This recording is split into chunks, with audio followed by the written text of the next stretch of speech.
I'm Lance Phillips. Kinger, the NHL playoffs, the NBA playoffs, it's all over. Are you sad like me? I'm Chris King. I'm very sad, but I'm getting ready for all the drafts and some downtime before NFL picks up. What about the CFL? Oh yeah, CFL. Forgot about that. We're getting fired up on CFL. Starts this week, man. I know, but I never get to watch the games. So why? Well, just because I've got practice on the weekends, so I got to watch like either the late game. They happen Thursdays. They happen Fridays. Practice day. Practice day. Gloves are off. Lance Phillips, Chris King. He doesn't watch CFL football. I'm convinced you don't even watch it. I'm going to see Manziel start against the Riders. I have tickets for that game already. We've talked about this before. Manziel sells tickets. Would you be going to that? Nope, I wouldn't be. But when I got the offer and the guy said, "Do you want to go see Hamilton play the Riders?" I'm like, "Yep." All right, Kinger. We've got Nick Nurse coming up. Yep. We've got Josh Ryan coming up. Alexander Ovechkin is on the docket. What else do we have here? We've got some Brian Colangelo talk and Matt Nichols with the Bombers. We're loaded. Yeah, I can't wait for Josh. I think Josh has got some gold for us. Yeah. Usually he makes me laugh hard enough. It's embarrassing on TV, so I think it'll happen. Should be good. We're going to start locally, though. Yes. With the Lloydminster Comprehensive Barons. Is it comprehensive? Comprehensive, yep. Thank you. Barons girls rugby team. Now listen, this is a team that went 19-0 in the regular season. They scored nearly 900 points during the regular season. Went into provincials ranked number 7. Number 7 out of 8. Lost to Foothills, the number 2 team, by 3 to open the tournament, and then clobbered St. Mary's 48-0, the number 6 team, in the second game. Kinger, what is wrong with this ASAA ranking? Does it need to be changed? Yeah, it's the same thing that's been happening since I was in school, which was a long time ago. The only way you get ranked is to play the best and beat the best. When you don't play ranked teams, they don't rank you. The Barons played ranked teams early in the season in a Tier 1 tournament. And we're winning those games. So did they play, because this is what usually happens. You got to play 1, 2, 3, or 4. You got to play one of the top 4 teams, and you need to either show well or beat them. And I'm just going on my experience from volleyball and basketball. Rugby, I have no clue. So you're okay with this ranking system? No, I'm not okay with it. I'm just saying, unfortunately, our zone gets screwed on this all the time. Okay, again, does this need to change? Yes, 100% it needs to change. This is always happened. This is atrocious is what it is. You have one of the best teams in the province that is to start its tournament playing against what they classify as the number 2 team in the province. And that's only because they weren't a city And if they win or lose, if they win, they're into the championship semifinal. They lose, they have no chance to come back to even play for a 3rd place. They have to go straight to playing for 5th or 6th. So, and I don't know who does the rankings, but I do know in all the other sports, it's high school coaches. And usually, I can tell you where they're from, Edmonton and Calgary. So unless you play embarrassing. It's embarrassing for the ASA. The fact that team was not playing one of the bottom 4 teams to start the tournament. Yeah, they should have been a semifinal. That being said, I mean, Sturgeon won the tournament. Sturgeon Composite won the tournament, who was a number 5 seed team. Again, another mistake here. Right. So obviously they aren't doing their homework in terms of rankings, looking at... Or they are and they don't care, which is even worse if that's the case. I hope it's not that one, but I think they're saying, you know what, we think these teams are better, and they're not looking at it. Because I know for basketball, volleyball, you got to submit every game online, and then they're supposed to go through it. Listen, I talked to the Comps athletic director, Doug Smith, about this. Right. He's peeved, and he's writing a letter to the ASA that he believes is going to fall on deaf ears. And I believe it will too. Yep. I've also heard that it goes by the ranking you had the year before.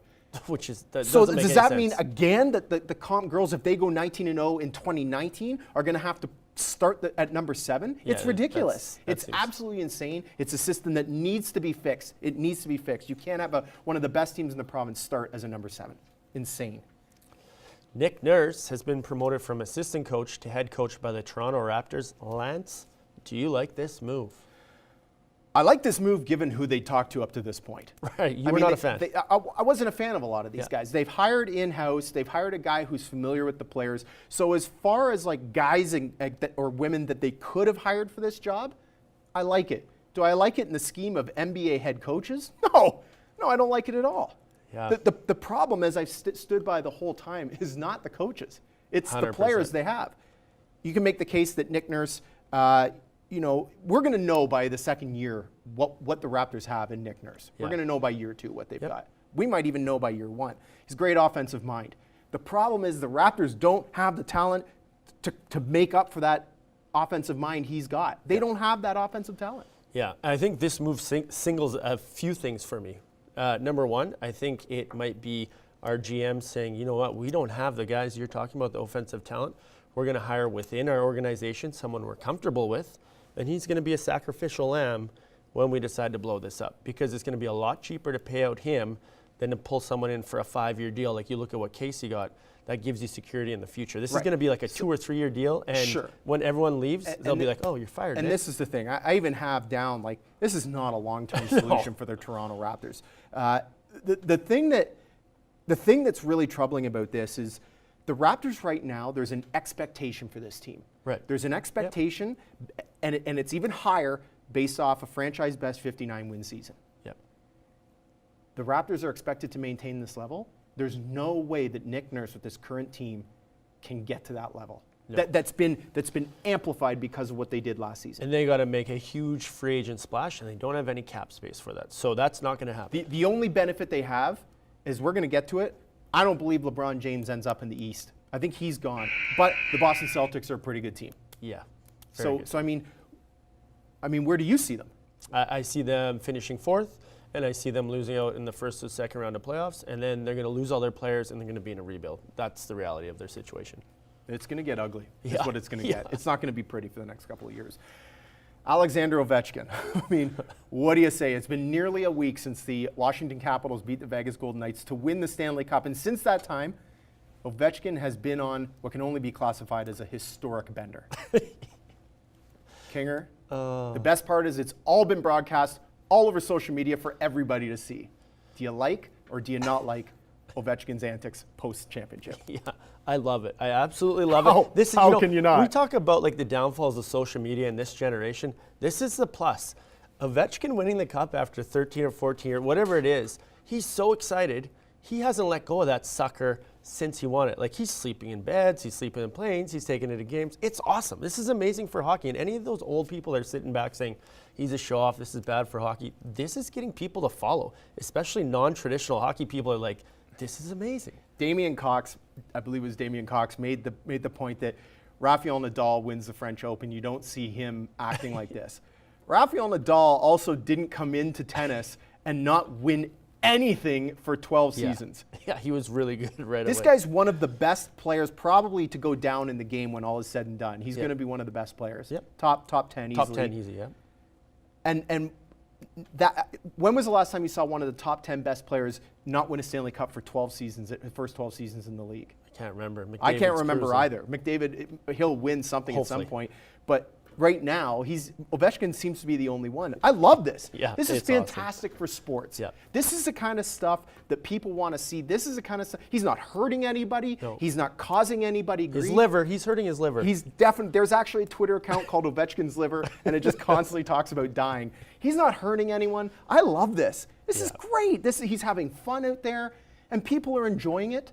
Yeah. You can't take this away from the guy. No. And Alexander Ovechkin in hockey is a different product than Rafael Nadal in tennis. So Damian Cox is a little sideways on this. Yes, agreed. I It's so good. It's so good to watch. Give us more of it. Give us more of it. Give us more of it. Give us more of it. Give us more of it.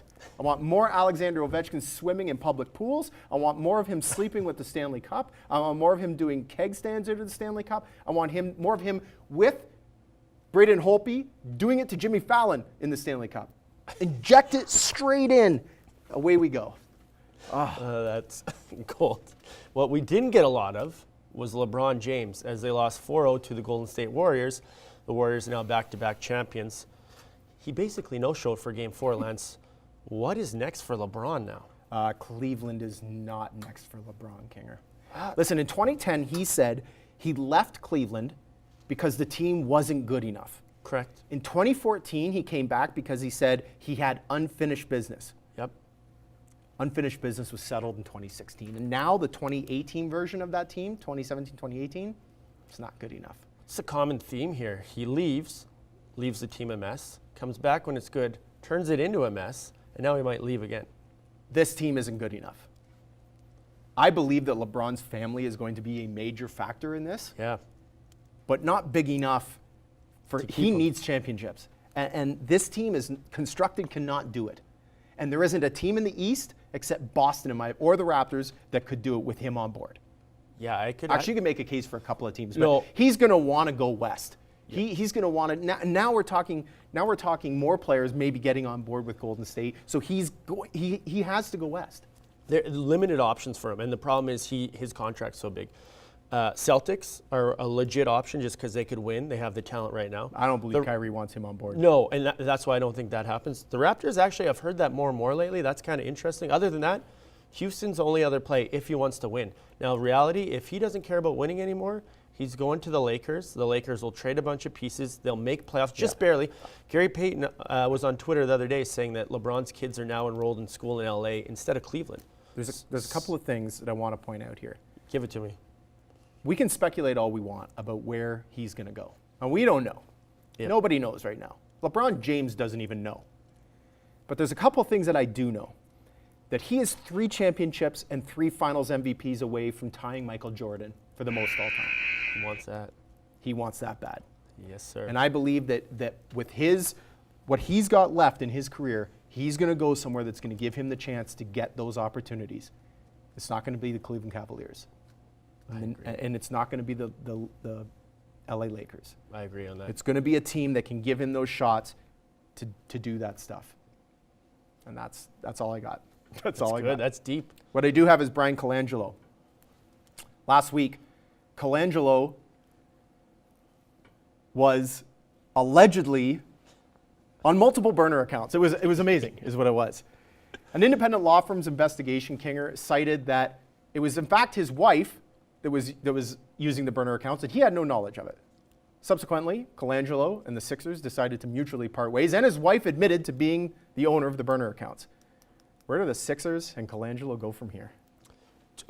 2 things I got to say on that. First off, You want to get that out. Yeah, I got 2 things because I'm going to talk about this for a while. First off, where the 76ers go is they're going to hire whoever LeBron wants them to hire because LeBron really likes what the 76ers have. That's why they haven't hired someone. We just finished talking about LeBron going to the West. I know, but I think look at Embiid and Simmons and stuff. Anyways, this is where I think he might end up if Did he you has say Embiid? Embiid, the Beebs. Embiid. The other thing is, Colangelo's wife deserves like a Medal of Honor, a Wife of the Year honor for taking the fall on this Twitter account thing. Do we honestly believe that this was just his wife tweeting out random information that her and her husband talked about? How close you are with your wife. Yeah, talked about in bed. This is like the greatest lady of all time taking the fall for your husband being shady. This is unbelievable. Barbara Bottini just knocking it out of the park. Yeah, this is very fascinating for me. I think this is going to hurt them a little bit, not enough to sway free agents. They're really young. They're really good. All right. Here's my take on this. Yes. Brian Colangelo is done. Yeah. Brian Colangelo can go back to the G or D League. That's where he can go. He's done.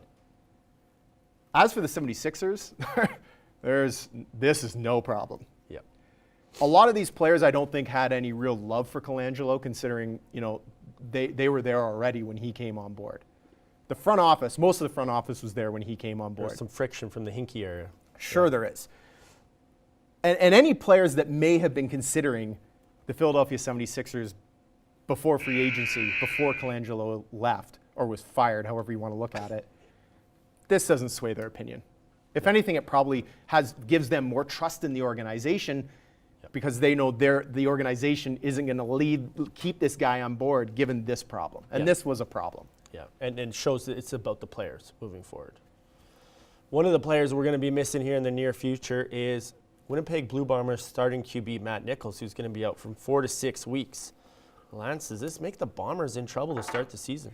Chris Streveler is going to get the start at QB as a rookie, a 23-year-old rookie that came from South Dakota. I don't know is the short answer. One thing I will say, here's their schedule coming up. Week 1 versus Edmonton at home. Week 2 in Montreal, Week 3 in Hamilton, Week 4 at home versus BC, Week 5 at BC, Week 6 at Toronto. The good news out of all those 6 games, and Nichols won't be eligible to return till Week 7. The good news is they only play 3 Western teams, and they got a date against Montreal, Montreal is absolutely awful. So if they can survive and even go 2-4 in these 6 games, they're in a good place. Yeah, you just got to stay afloat. When you lose Right. a QB that's second, and their offense was second in the league last year, right? And we might be surprised. We might see Streveler do something that I don't think anyone's really expecting him to do, which is rattle off 4 or 5 wins out of these first 6. It would be very impressive. Edmonton and Toronto are going to be tough. Those are going to be 2 tough games. The Pride of South Dakota will have to play really well. And this is the thing that caught me off guard. When you're reading through the quotes, he says one of Strevler, Bennett, or Ross. I think we have one of those guys that could step up. It worries me if an a head coach uses the word think. Yeah, I think, and names 3 guys for the 1 spot. That means you're not really confident in any of those guys, to be honest. The other thing, too, is let's keep in mind that Andrew Harris is still the running back for the Winnipeg Blue Bombers. Now, I believe this adds some extra pressure to him. Maybe he doesn't know about that pressure, but I believe it does add some pressure to him. And his performance is going to go a long way to solidifying how this works out over the first 6 weeks. Yeah. If he can run the ball well, it alleviates pressure for Strevler to put it through the air. His first game, he looked great. He completed all 10 passes. His second game at behind center was not so hot. I believe he went 3 for 9 for 44 yards and 1 touchdown, 1 interception. So that's not spectacular. He's got to be a bell cow. So Andrew Harris has to be a key cog in this. And Matt Nichols cannot be hurt again once he comes back from injury. Yeah, he's got to stay with it. Too. I mean, the biggest thing is Calgary and Edmonton. Those are the 2 biggest rivals in the West right now that can really, contend with Winnipeg for those top teams. Be exciting to see. Bold Predictions Revisited is coming up, Kinger. Oh, we're not good. Not had good a record here.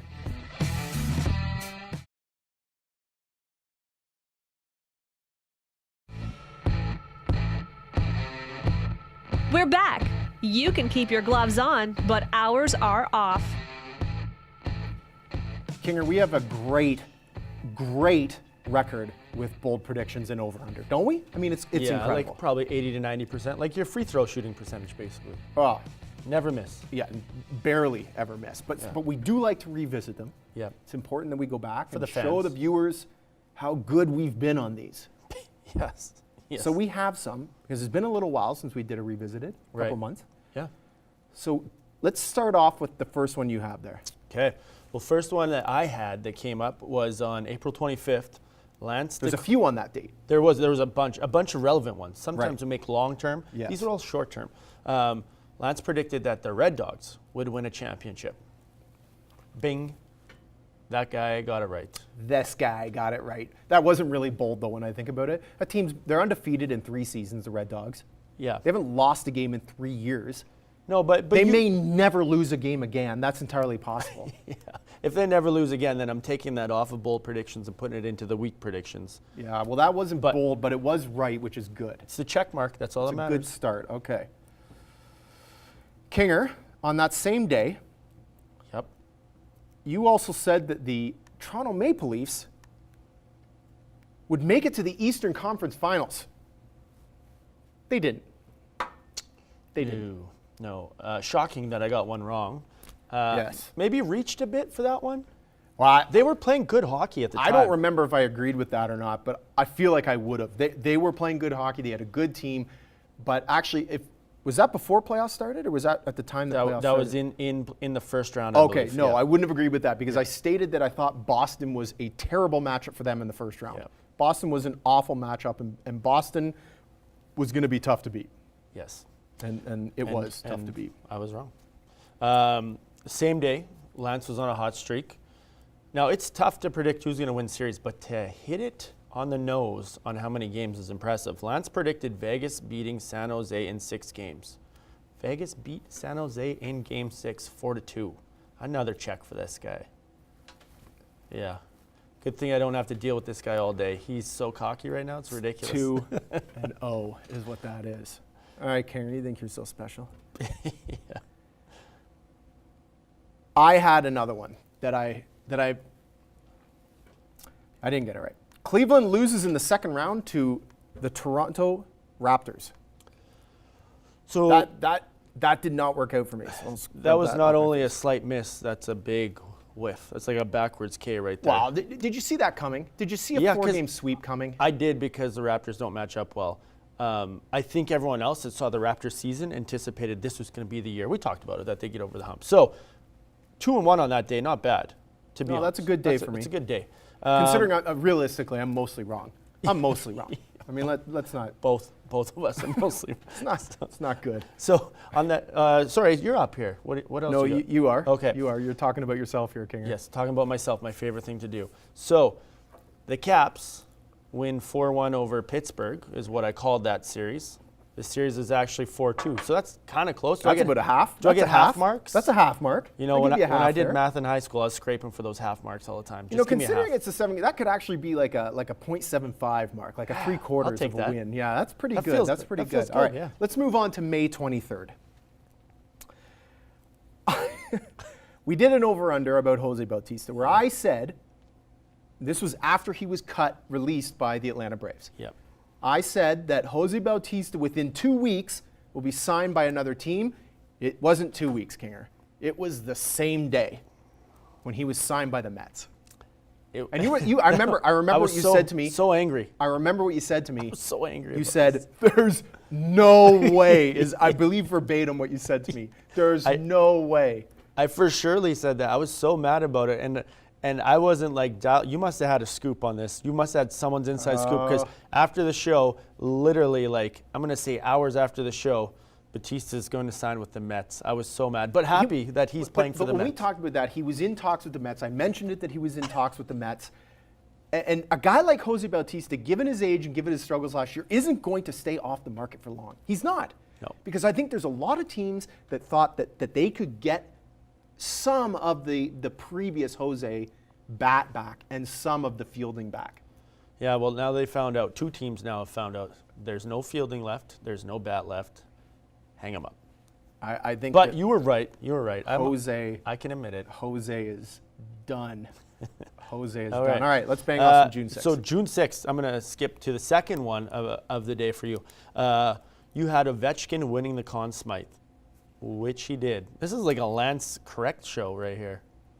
Yeah, Nailed it. And you said on the show that it had to be him. It may be Holtby, we discussed. I didn't think it was going to be Holtby. It had to be Ovechkin. He was playing well. He played well, and he continued to play well throughout the finals. Real quick, we'll go with one that I got wrong. And this goes back to our first topic. I had the Barons girls rugby team would win gold or silver at provincials. Obviously, they did not. They were shafted at provincials. They shouldn't have been a 7th place team going in. They should have been in the top 4.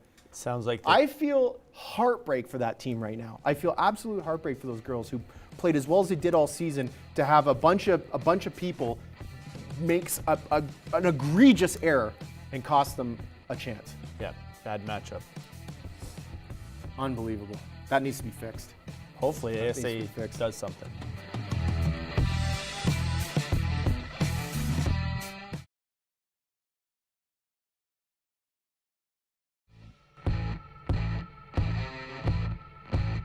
If you can't score, you might as well drop the gloves.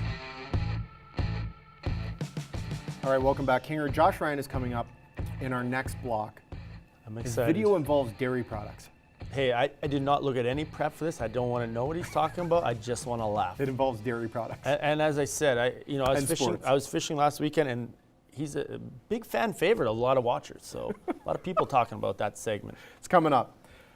We're going to do a segment we've done before, filling in the blanks. We still don't have a name for it. So if you have an idea, tweet it into us at Gloves TV or our personal accounts at King Chris and at Lance Phillips TV. Tweet in your ideas for the name for this segment. We need a good one. We had a couple of submissions. One we can't even repeat. Yeah, wasn't great. No, we can't even repeat it on air. Blanking out's the leader right now. Yeah. The other one you had to blank out that person's submission. Yeah, the other one we put in the garbage.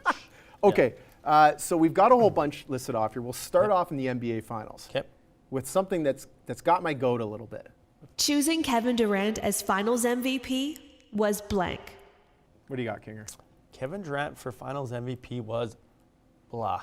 I thought Steph Curry played better. KD it was wrong is what it was. It was wrong. Yeah. Steph Curry should have been one Finals MVP. I agree.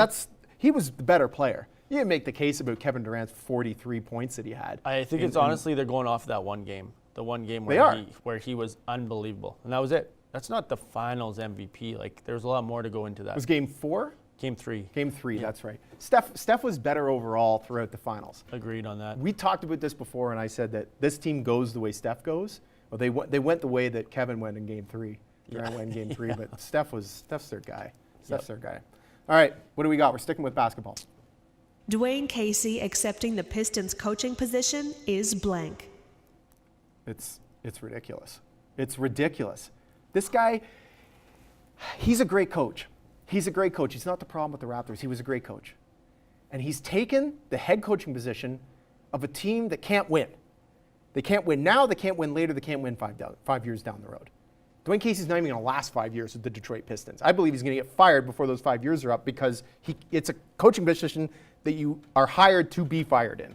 Yeah, I would say that if the fill in the blank is retirement. He's going to coach for a year and get paid out for 4. I think a retirement gig for Casey. He's getting fired. Why not just wait a year and see what comes up? In a year, he's not going to lose anything that's going to make him an undesirable coach. Wait a year, man, and see what's available. No one's accused Detroit of being really smart on their business decisions. He likes Blake Griffin. He thinks he can transform Blake Griffin. Yeah, he said that for 5 years. That's what he said. All right, we're moving on to tennis, Kinger. You felt blank when learning of Rafael Nadal winning the French Open. Tingly inside. You felt tingly inside. Tingly. I love it. Yep. It's a warm feeling. I felt a sense of satisfaction, Kinger, is what I felt. There's nothing. Listen, I believe Rafael Nadal to be a great guy. I don't know Rafael Nadal. I've never met him. But from what I see, I think he's a good dude. We watched the clip last week of him with the ball boy. I like it. I think it's great. The more that he and Roger Federer can win majors or tournaments, it's awesome. Just keep it coming. And tennis needs those big names to keep it relevant. Tennis does need those names. Yeah. We're moving to the CFL. It was blank that Mike Riley was named number 1 on TSN's top 50 CFL players. A stretch. A stretch. Surprising. It was surprising. There's a lot of great players in the CFL. Mike Riley's an excellent player. Yeah. But that's like saying that Liram Haralahu, who plays for the Tiger Cats as a punter/kicker, is the best player. I mean, there's too many other good players in the league to say that Mike Riley is the best. That might have been a Mike Riley paid segment. That's like having a pill the size of my fist that I'm trying to swallow. You can't. I just don't agree with it. It's a tough pill to swallow. You get that one? I got what you're throwing out there. Don't worry. NHL, Kinger. NHL. It's blank or bust for the Oilers in 2018-19. It's playoffs or bust. That team has got to make the playoffs. If they do not make the playoffs, there is going to be a major overhaul in some fashion of that team. Whether it's players, you can be sure it's going to be front office. It's playoffs or bust. Yeah, and I would say it's McDavid or bust. That's the only way you're getting these pieces in there is Connor, come play with Connor. Otherwise, as you mentioned, everyone's He's not going anywhere. They just signed him long term. No, I know, but they got to use him as the pawn to get everything going because it didn't seem to work this year. You added pieces the year before. Anyways, we can get into that another time, the Oilers' management decisions. It's Connor, eh? Yeah. All right, let's go to baseball. Blue Jays' 4-game win streak was blank. Was them playing the worst team in the league. The Orioles are terrible. Smoke and mirrors. Yeah, it was smoke and mirrors is what it is. It had a lot of fans thinking, here we go. It's turned around. We're finally going to make a push. No, we're not. 4-game win streak over. That's a bad base. That club might win 50 games Maybe this Baltimore. Year. Yeah, they're bad. They're really bad. That is not a measuring stick for anything for the Blue Jays. The nice thing for the Jays is they're going to play them a lot more this year, so there's a few more wins coming this way. Yeah, they'll at least get a few more wins against that team. Man, that's a bad team right now. Yeah. And there's no end in sight to how bad they are. Yeah, it's going to take years because they lose Machado this year. Real bad news. I meant the Blue Jays, but the Orioles are bad too. Sorry, yeah. They're both bad teams. Battle of attrition right there. We're going to stick with the Blue Jays in a way. Yep. Vlad Guerrero Jr.'s knee injury is blank. It's making fans nervous is what it's doing. I would hate to be a fan of the New Hampshire Fisher Cats or a fan of the Toronto Blue Jays and have this happen. It's not good. Yeah. A strain of the patella tendon. Yeah, this is the future of the franchise. And at this young, having a severe knee injury. Feasibly the future of baseball. Yes. He could be the future face of baseball. I think this goes back to the fact that he will eventually end up being first base or DH. But the Jays are cringing right now because all their draft picks in the future revolves around that guy. Real quick, let's bang out one more baseball. Yankees and Red Sox owning best records in MLB is blank. Good for baseball. Great for baseball. It's great for baseball. Yeah, it's- I'm hoping it they're starts back. an arms race. Evil Village is back. Those two fighting each other out. Years ago, I would have said, no way. That's awful. But now, I'm all about it. Yeah. I love it. I like it. Rivalries are good.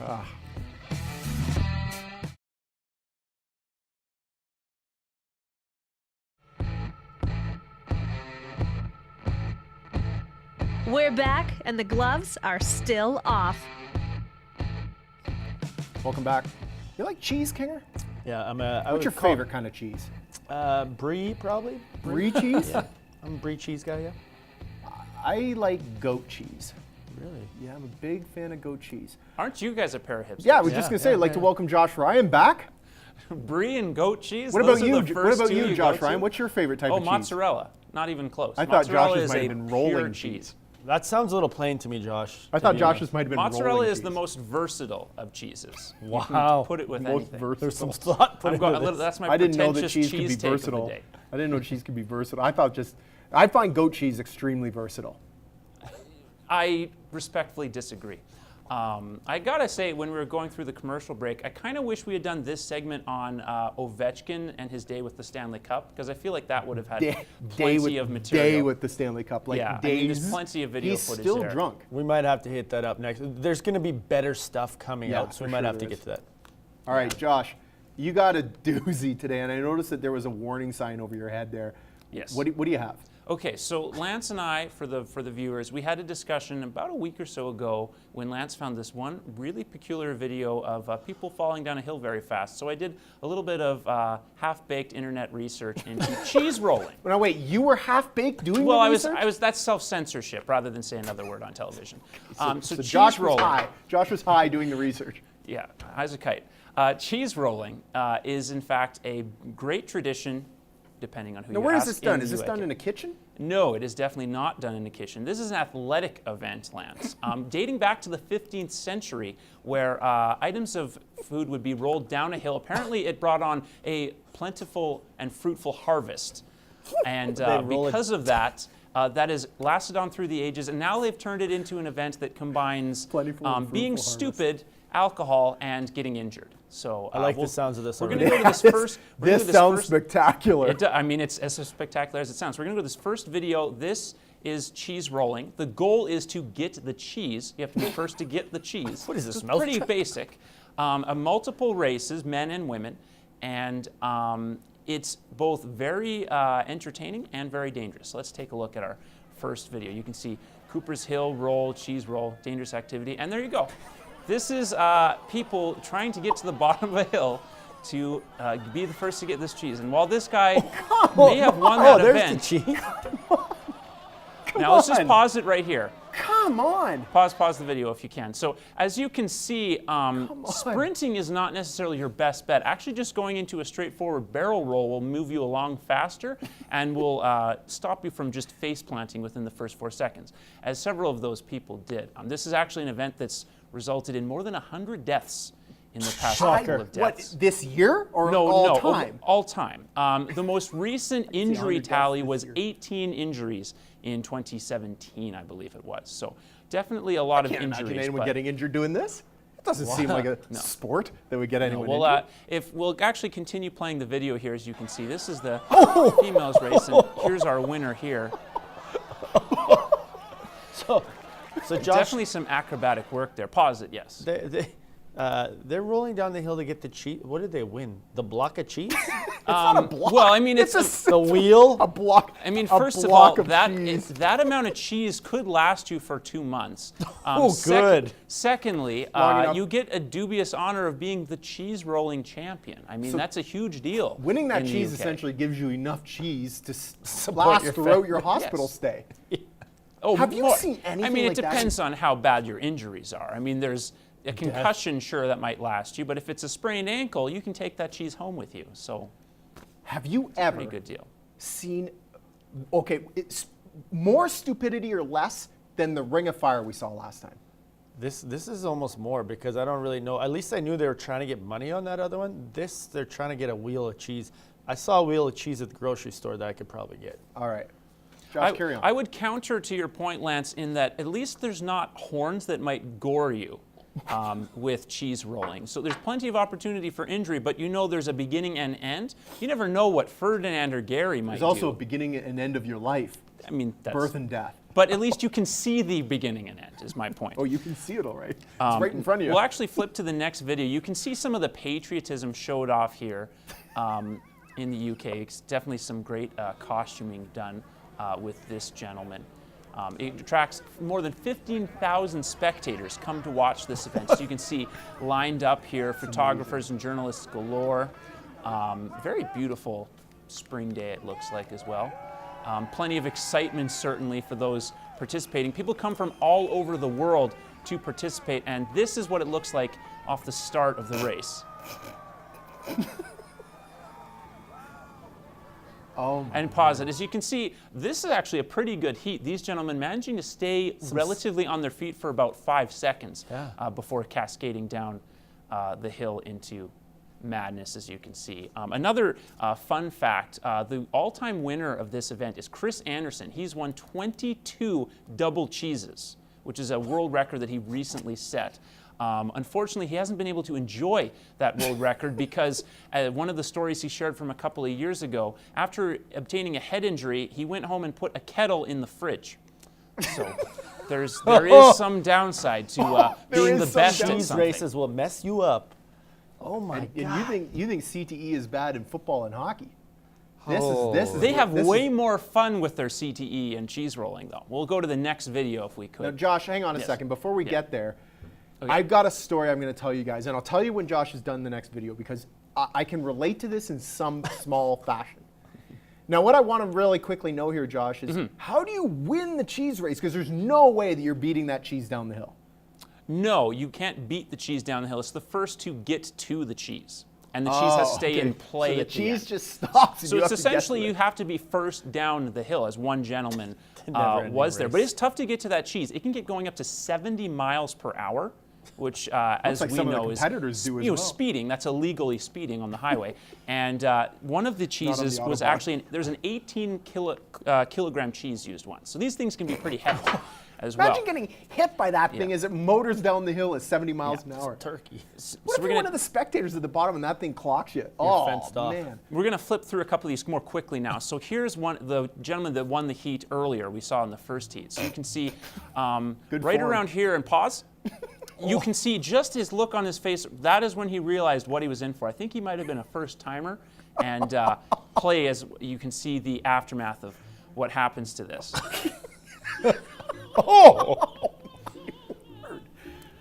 And right here he thinks he saved it, but he has not saved anything. Unless you count maybe his face. He didn't exactly face plant in that particular video. We'll move on. We have another very slow-mo shot coming up. No, I don't think we do. Oh, we don't have the slow-mo shot. I think we're all just a little shell-shocked here. Okay, so just to clear this up, is there any, like, you need to try to slide or you try to roll? Because it looks like every single person, Josh, tries to run down that sucker, and it looks too steep, and you're not controlling your legs. Well, if you're avoiding injury, going butt first is the safest way because that's the least chance of rolling. But no chance of winning that way. None at all. Honestly, from my understanding of this, the best chance you have is to barrel roll because at least there's less chance of landing on your head, specifically straight forward, and you can be in a little more control of yourself if you barrel roll. As you can see here, we'll play again the video off the top, so pause right there. We can see that gentleman, as soon as he lost his footing, it's now straight forward. So you're either doing flips or you're doing something to your neck, let's say. And you can see this gentleman here play on the far side. That blonde gentleman runs into the same problem where when you try to run down the hill, your feet just do not stay still. It's also a very slippery and wet surface. As I said before. Some deep ruts in there. Is that like some very deep ruts? Oh, my word. That guy did a full flip. Okay, I want to quickly relate to this. Yes. Josh, you and I had talked about this a while ago before we decided to air this video. And quite a few years ago, I decided to try running down a ski hill in the summer. because I was training, I was doing some training, and I'd run up the ski hill, and I decided I'd run down. This was a big ski hill in Ontario. And I don't know if you've ever run downhill that fast. Your body, you cannot stop your feet from going your brain will not allow your feet to stop because you know what's going to happen. And it's bizarre because you want to stop, but you can't. And your organs, you can feel them jiggling around inside of you.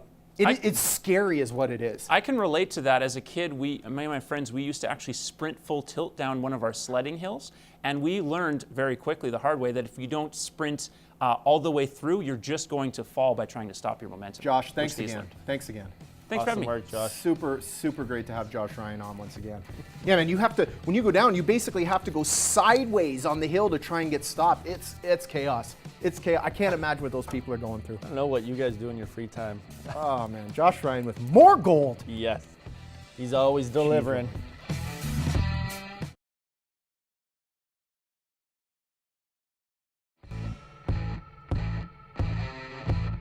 We're back.